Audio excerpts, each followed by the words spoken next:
Hi, everyone, and thank you for tuning in to this edition of Tribe Talk. Dr. Villanueva and I are very excited about our guest today. Tah Whitty is joining us, and we've become good friends with Tah over the past month or so, and he's got a lot to lend to us today, a lot of experience to talk about, and we're going to be diving into a topic that's really a very sensitive topic. It hits home for a lot of people. It hits home for us. We're going to be talking about racism and what we're seeing happen in our country and our world right now, and the dynamics of that, and what we can all be doing and what we should not be doing to lend to this situation that we're all kind of in right now. And Dr. V, we picked this topic because we've seen this ourselves. We've seen, and I'm sure everyone is seeing this, we're seeing a lot of arguing back and forth. We're seeing a lot of people attack each other over different issues. And we've dealt with a lot of our own clients who have a tough time dealing with the dynamics of what's happening in our world right now. And Tah comes to us with so much experience. I guess right off the bat, Tah, tell us all a little bit about yourself and what it is you do. Well, hey, thank you for having me. I'm glad to be here. My name is Tah Whitty. I am a biointegration specialist. I partner with human beings on really integrating their bodies, all of their bodies' processes with everything that they're looking to connect with in their lives. That includes their social lives, their family lives, their business lives, their work lives, their sex lives, everything. We tend to move in our societies on the planet from a perspective of serving systems and not serving the body in the system. So we kind of force fit the body into the systems instead of integrating with systems that we choose to integrate with. We are programmed into them. So the work that I do is really around helping people to start to integrate into the things that they really feel deeply connected to. And if they're connecting to things, or they're attached to things, not connecting, if they're attached to things that they don't really feel connected to, it causes a discrepancy in the body. There's an incongruence and there's an aberrance that starts to happen with the physiology. So this is what integration is. It's really integrating the body into all of the processes. I practiced nursing in New York City for 25 of my 28 years as a nurse. I worked ER, so I'm very adept at trauma and drama, medications, physiology, pathophysiology, microbiology. I'm a body geek, so I studied all of these things. And I'm very much in love with human beings, period. I've seen the in and outs of a lot of stuff. I traveled around the world also as a hip hop artist and a house music DJ on the side.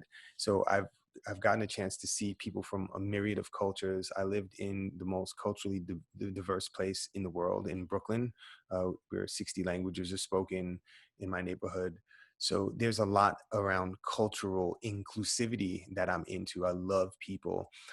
My background is, I associate as a Black American person. There is apparently something lighter than Black in my bloodstream, not for generations. I come from a family of light-skinned Black folks. My grandparents, my great-grandparents, and so on, were descendants of slaves in America. So I have been at the tail end of a lot of discrimination from people who are lighter than me and darker than me. So I've seen racism, and I've seen the trickle down from racism in a lot of aspects of my life. So I have been recently, my wife and I work together, and we have recently been pivoting our business to actually serve people who have been having what we call a rated R, which is they've been rated racist, or they're afraid of being rated R. So we've been getting people to really start to understand the programming around racism that moves through all human beings, and understanding the dynamics that have been developed from the time of tribalism. So that's me, and that's where I am, and I hope that gives some insight into what I do. You recently put on this webinar that was just really fantastic. You really broke down the idea of racism in a way that I've never heard it broken down into such detail before.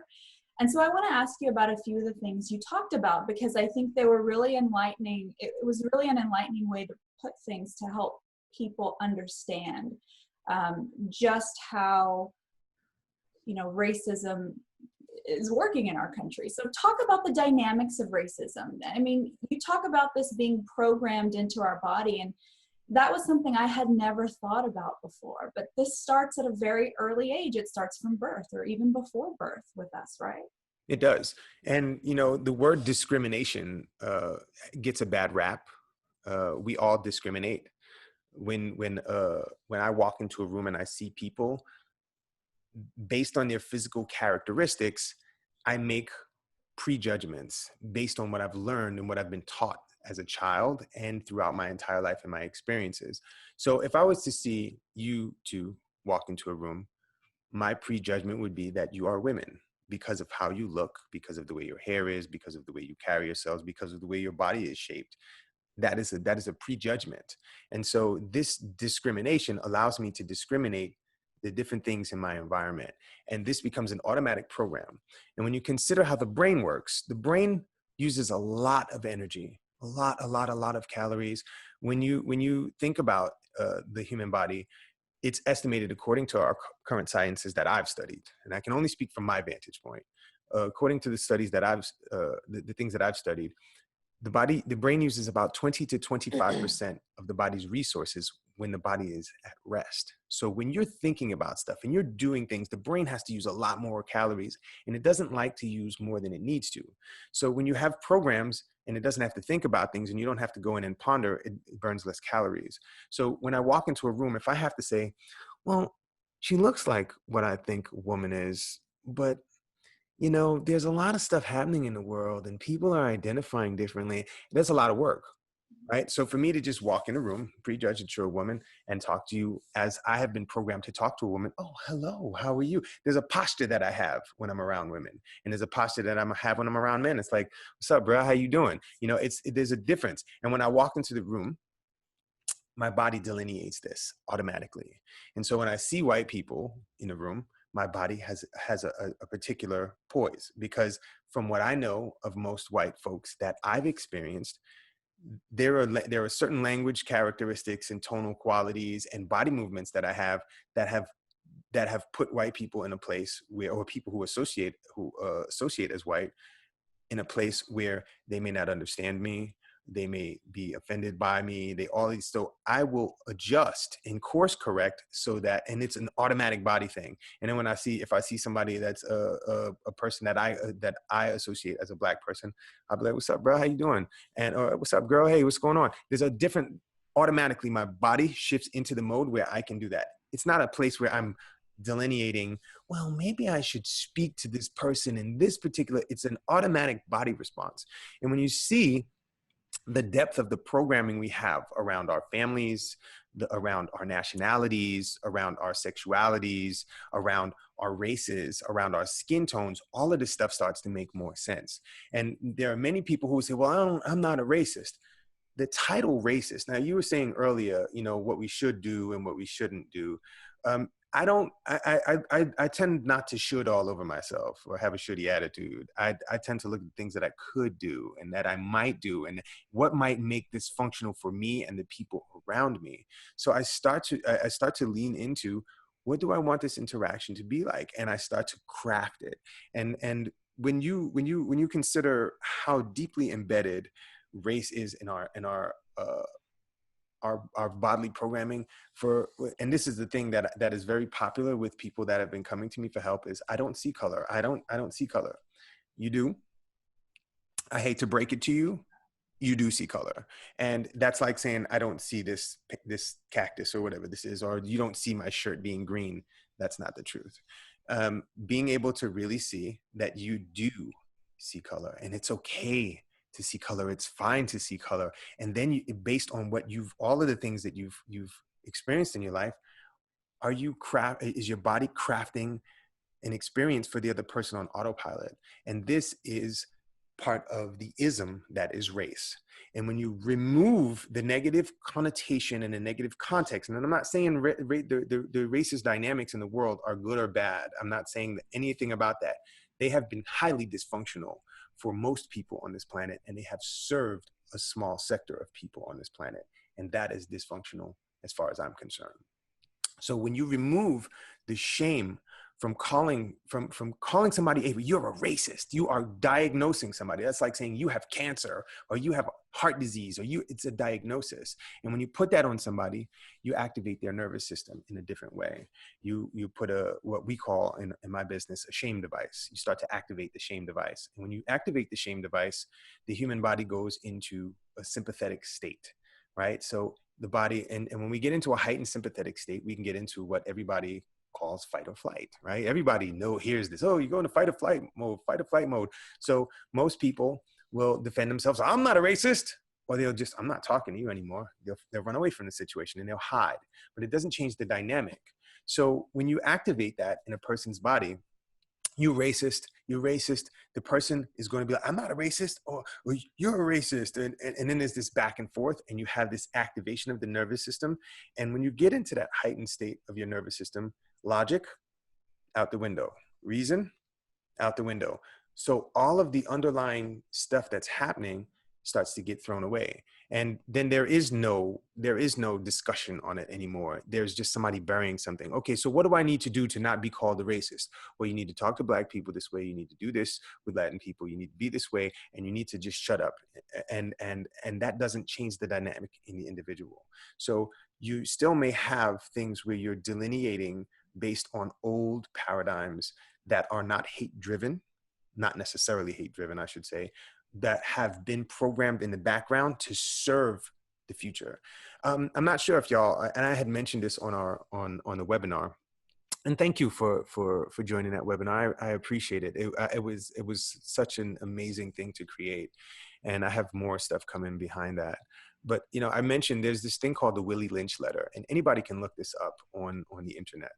And the Willy Lynch letter has been something that I've known about for a long time. And Willy Lynch was supposedly a guy that went to the West Indies because they were having slave revolts and stuff. And so he wrote this whole synopsis on how to break the Negro, and for it to last for 300 years, and how to really get into the mother figure and break the mother by threatening the lives of the children. And she would implant this fear into the kids, and it would last for 300 years. And it's brilliant, and it's devious and brilliant at the same time. And I do not remove brilliance from something if it's devious.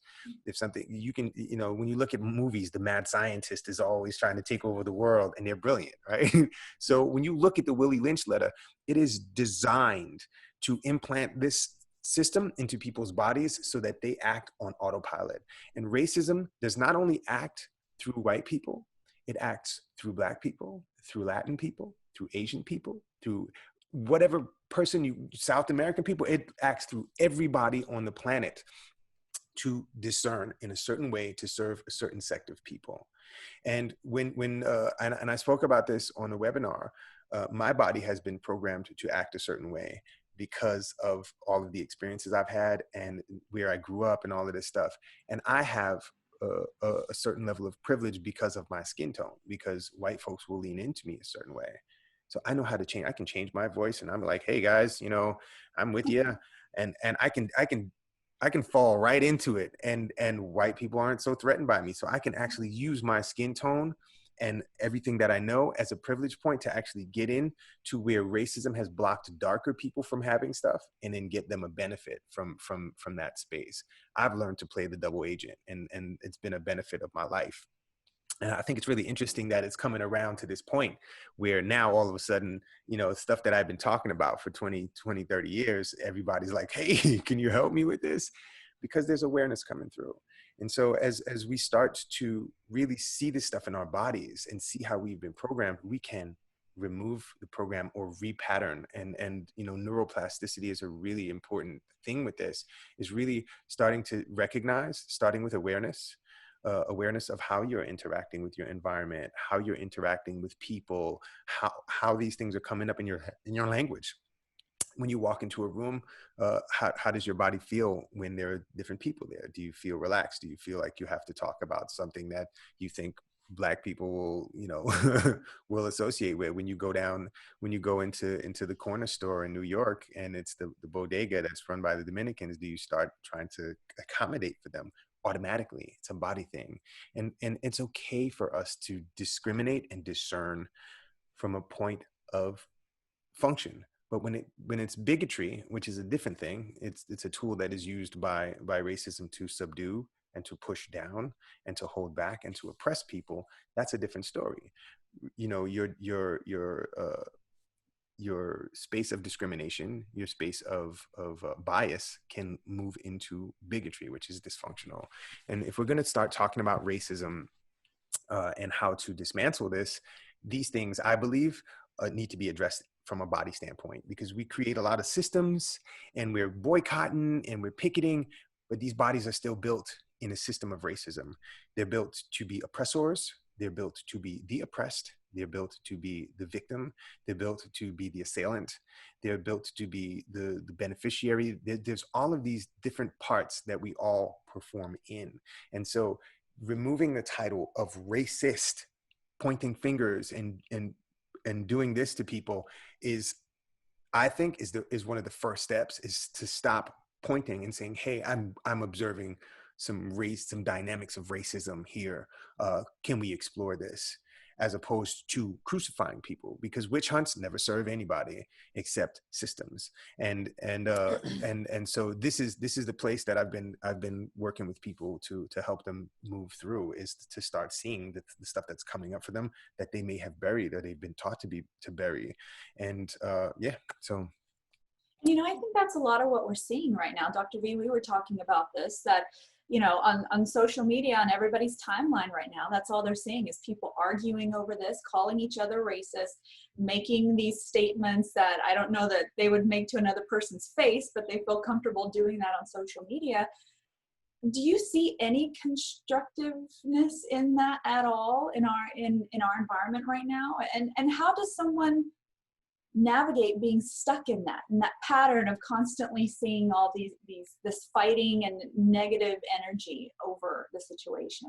Well, you know, I always ask people, you know, what's driving you to witch hunt? What's driving you to find out? Because I've had people come to me and they're like, I'm trying to find every white person that's a racist and I'm trying to put them under the bus, and it's white people that are doing it. So it's I have yet, like, the people that I've grown up with or are mainly people who associate as being African American, Black, Negro, whatever you want to call what we are now. Now it's POC. We have new names for us every 2 years, right? So they're like, I don't want to talk to white people about this. This is, let them go about it. So there are the white police, and it's like, you know, these people are policing each other. And I think there may be this compensation situation that a lot of people have, and this is from the experience of the people that I have, and I can only, like I said, I can only speak from my experience. The people that I've spoken to have had issues from when they were children around seeking approval. And there's a lot of seeking approval, of fitting in, and not being crucified themselves. So it's kind of like what I would call the Judas Complex. And, you know, Judas was like, hey, I don't know that guy. Jesus Christ, who's that? No, you know what I mean? I don't know. 3 times before the cock crows, right?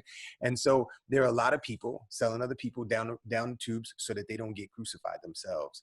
And so it's like, I'm not as racist as that guy. I'm not as racist as her. So, you know, let me put the racism police on them to take the spotlight off of me, to remove the shame from me, so that I might feel better about myself. Because there's an underlying, there's this underlying shame complex that we call, has been called white man's guilt or white woman's guilt, where there's this guilt that's underlying for the slave trade in America and for all of the other stuff that's happened around the world that has been oppressive. And so there are a lot of folks that I have spoken to that associate as being white, who are always trying to rescue. When I was doing hip hop music, there was some women that I worked with that were dying to create programs in underserved areas of New York. And it was always these white women. And they felt terrible about what has happened and why people are in the projects and why people are in the ghetto and all of this stuff. And there's this guilt complex. So if I can help this and I can point out the people who are fortifying the system, I'm okay. And there's this shaming that we have that's a deep, deep set underlying shame that's now coming to the surface, and it hasn't been addressed. And this is something, the thing about this is a lot of this is epigenetic. And when we study into epigenetics and we see that our traumas and our dramas go back 14 generations, that's a long time of things to be programmed into your DNA. So if shame is coming up and you're feeling shame and you're feeling all of this stuff, we are all very complex organisms with a lot of stuff that's happening. So for it to be cut and dry as I'm not a racist, you're a racist, it's not that cut and dry. And so when we start to examine that the human emotional body requires time, it requires nurturing, we can step back and we can slow down with each other, and we can recognize with each other, and we can start to have a dialogue with each other. And that's where I believe things are starting to go awry, is that people are looking to make it black and white, literally. Literally black and white, and it's not that cut and dry. So when we can slow down and we can evaluate our emotions and see, right, when you look at an emotion like anger, and let me know if I'm going too tangential for you. When we look at an emotion called anger, right? Anger for me, in the way and in the context that I use anger is a protective mechanism, and it protects you from something. And the hurt is always the underlying thing for anger. So if you have anger, there's always hurt beneath the surface, the potential of hurt, right? Or the actuality of hurt on the way.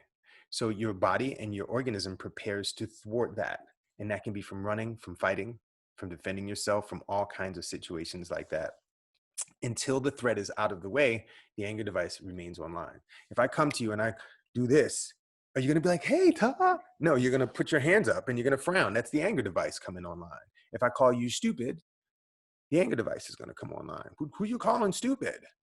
Right? I'm not stupid, because now your identity is threatened. Your identity could be hurt. Well, maybe I am stupid, right? Because you're questioning yourself. Somebody calls me stupid, I'm like, tell me why you think I'm stupid, right? Because I want to know. I want to get in. Let's get into the interaction. And I've had people do that to me, and I've had people call me names, and I'm, hey, wow, that's an interesting word. What makes you use it? And it's I've made some tremendous friendships around those types of dynamics with people I didn't even know, because I allowed them to have their emotion. And we haven't been allowing people to have their emotions. We haven't been allowing people to have their vantage points. We haven't been allowing people to have their validation points. Everybody's truth is relative, and I believe it is valid, and that's part of the program that I do. And this is something that I didn't bring into the webinar, and it's something that I'll put on my website sooner or later. But it's starting with that, that evaluation, that assessment, that awareness of yourself, and then moving into a space of consideration, and then moving into a space of validation. And that's validating other people's feelings, other people's ideas, other people's thoughts as their truth. It doesn't have to be true for me to be true for you. But let's talk about what makes it true for you. And can you consider where all this stuff is coming from? And can we sit down and slow down? Everything's moving fast to serve systems. And racism is a system. And if you interrupt the system when it's embedded in your body, it's going to become uncomfortable. And these are spaces that I encourage people to really deeply look into when you're considering dismantling racism, being an anti-racist person, being a white ally, or whatever the title is now. There's new titles coming up every week around this stuff. Hey, if that floats your boat and that's what you want to hold on to, cool. Have you seen how this is affecting your body? Have you seen how it's coming up in your body? Do you feel it? And one of the things, and one of the things that I teach, and one of the things that I mentioned on the webinar is, if you really want to see how racism or is affecting in your body, stand in front of the mirror, take off all your clothes, and say a racial slur into the mirror in your full voice. See what your body does. See how you feel. Yeah, I'm not supposed to say that. See what comes up. See what immediate thoughts come up that your brain conjures, right? To defend the system. Oh man, well, don't do that. Where are these things coming from? Call yourself stupid. Say something outlandish. Just feel how your body is affected by the systems, by the dynamics of racism, of Christianity, of Judaism, of Islam, of fascism, of Marxism, all of these different systems. see how this stuff works in your body. And they all work very similarly. We're being controlled, right? What are we being controlled by? I like to say we are all brainwashed. Who is doing your laundry? I like to do it myself. And so I am washing my own brain. I am unraveling all of my stuff. And I can sit here and tell you that I've come a long way and I've still got a long way to go. I got the scrubbing board out and I got the soaps and I'm trying different oils and all this stuff to get all this stuff out and reprogram myself. So this is something that we can all do together from a space of awareness, from a space of loving, from a space of caring and nurturing for ourselves, and then bringing it to society. You can stand on all the picket lines, you can do all the boycotting, you can do all the witch hunting you want. If each individual person in this world is not doing the work on themselves, the systems are not going to do anything to remedy that. And something that I always like to bring to the attention of people when I'm doing interviews or podcasts is we are just a little over 7.5 billion people on our planet. Okay, 7.5 billion people. And in the next 20 years, we are slated to hit 8 billion people. So that's an additional 500 million human bodies on this planet. Not 500,000, not 50 million, 500 million humans. If we bring them into this world in a space where their bodies are programmed with an underlying system of racism or whatever ism that is dysfunctional, it adds to the complexity of what's going on here, and it's going to make things even more difficult to dismantle.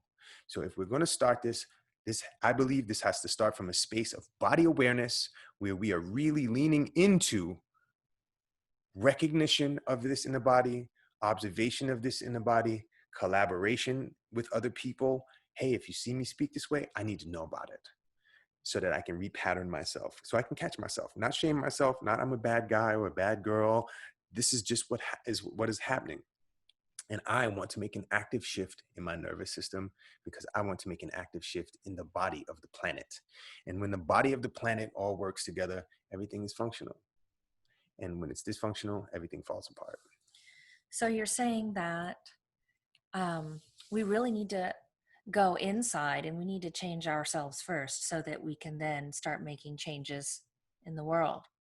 And am I correct with that? Yes. I mean, I believe that's the start point. Yeah. I mean, yeah. I mean, the way things are right now, we have to work on the systems at the same time. But I think the foundational aspect Right. of this is the awareness of the self. Right. And, one of the things that I was hearing you say, or some of the things that I was really thinking of as I was listening to you was systems and programming, systems and programming.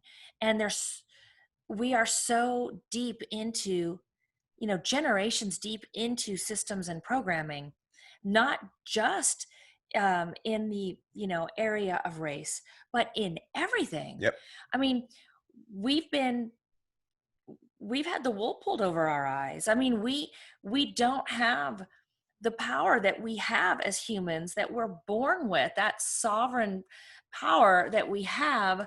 We don't even know we have it because we've been born, it's been, with generations that we don't even see things for what they really are. Right. And that's, as humans, I have to believe that we are love as humans, but we've been so programmed, and we're not even born into that type of world anymore. We're not taught about that. I mean, we don't truly, I feel so many of us we can go our entire lives and never really fully experience what it's like to be present and what it's like to manifest the things that we want with the power of love that we're born with, that divine connection that we have. And so when we talk, when I hear you talk about reprogramming, I see it in such this huge, broad spectrum that, yes, we need to reprogram with, around race, but we need to reprogram everything. Yep. Like the whole system needs to break down. And that's kind of what's happening right now. Yep. And so if the system is breaking down, we need to have something in place that is ready, because as history has shown us, when you break one system down and you don't have another system, another faulty system will come up and take its place and use control over people. And there was a word that you used that I've been doing a lot of work, like you saw all those poster boards and stuff. I'm working on something in regards to sovereignty, and sovereignty for me is me having jurisdiction over this organism. I am a sovereign human being. I'm sovereign over my experience, and I find every day that I am not as sovereign as I imagined myself being.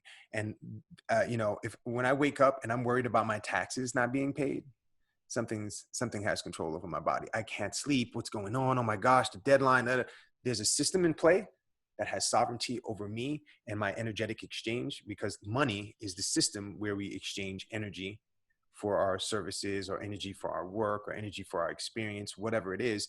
And there is a system of finance that is governing my energy, and I'm being taxed for it. And so that the taxes can be used to serve the greater good, so they say. And so when I see my tax dollars being used for war machines, when I see my tax dollars being used to pay police that are killing people, when I see my body starts to get confused, because it's like, wait, I still have to pay this, and I have to work to pay the rent, to make all of this stuff happen. Where's my sovereignty?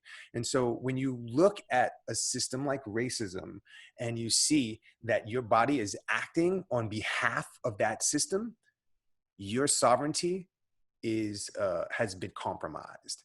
And when you can claim sovereignty over yourself, and no matter what anybody else says, you determine what your organism does, you determine who you are piloting this organism, that is sovereignty. And there are different levels of sovereignty. And when people talk about waking up, I think that we wake up into being more sovereign because we choose to be, because we have the ability to be, and we have the ability to honor the sovereignty of each other. And when we come together as sovereign beings, that's when all the really creative, juicy stuff, I believe, is going to happen, because we are all aware of ourselves. And whatever you want, cool, tell me how it goes. As long as it's not hurting me and the people around, cool, knock yourself out. Be sovereign, and if something happens and it messes things up, how do we course correct? How do we adjust this stuff together? How do I bring my talents to the table? You bring your talents to the table. You bring your talents. All of y'all bring y'all talents to the table, and let's talk about it. Let's put it on the table. Remember Go Fish when you used to put the cards all over the table, right? Let's all put the cards on the table and flip the cards over, and let's manage it all together. I think that sovereignty space is really important, and having systems in place for our bodies is really important for ourselves, and as the work y'all do, which is awesome. And thank you for the work that y'all do. I really, really appreciate y'all and what y'all are bringing to the world.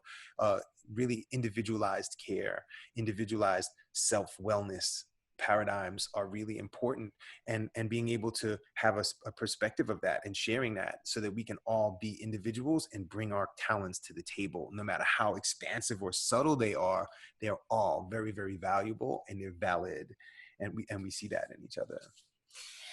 You have been requested by many different businesses, small businesses and large businesses. People have been looking for you and coming to ask for your help in the area of of race and how they can really interestingly enough, a lot of businesses are really wanting to go deeper on a personal level, so that they can expand and do better on a professional level. How can businesses reach you? Sure. If people are wanting to explore how they can help their employees and how they can help their business to evolve, where can they find you? Sure. There's my main website. It's tahcole.com, TAHKOLE.com.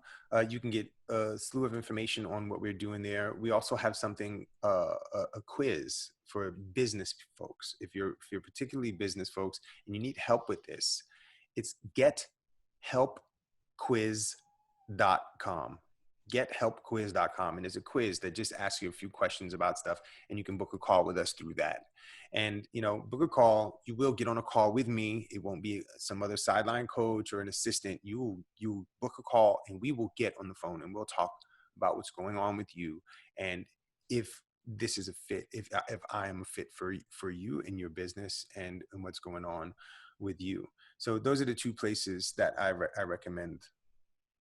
Tah, we could sit here and talk for hours with you. So we're going to ask you to come on again in the future to talk about other things. But you also work individual with people, right? If they want to come to you to help start peeling back some of these layers, look into their posturing and what they can be doing to change their own dynamic, you do one-on-one work too, I do. Right? Yes, I do. I do we contract with people for 6 months, a minimum of 6 months, because if you are looking to repattern stuff, you're not going to see a repatterning in 5 weeks or 6 weeks. 6 months is the minimum that I contract with people for. So if you're really interested in getting into some individual deep work with me, please feel free to go to tahcole.com and punch in your name and hit that button and to schedule a call with me, and we'll talk about it. We'll talk about it on the phone. This is something that we offer. We offer, you know, we also offer retreats, intensives, and masterminds where people can come and discuss this stuff and start to see that they're not alone in this, and even start to build allies with each other. When it comes to racism, I am, you know, there are a lot of people out there who will not work, Black people that will not work with white folks. And a lot of white folks have been coming to me, you know, my Black friends have been saying no, and I've been going to this person and they're like, they don't want to work with me, handle it together. I'm not that person. There's me and a few other people out there I'm down, because I feel that in order to help everybody, I need to help somebody else, somebody that's not being served. And I'm here for that. So if you're feeling rated R, or if you've been rated R, contact me and let's talk about it.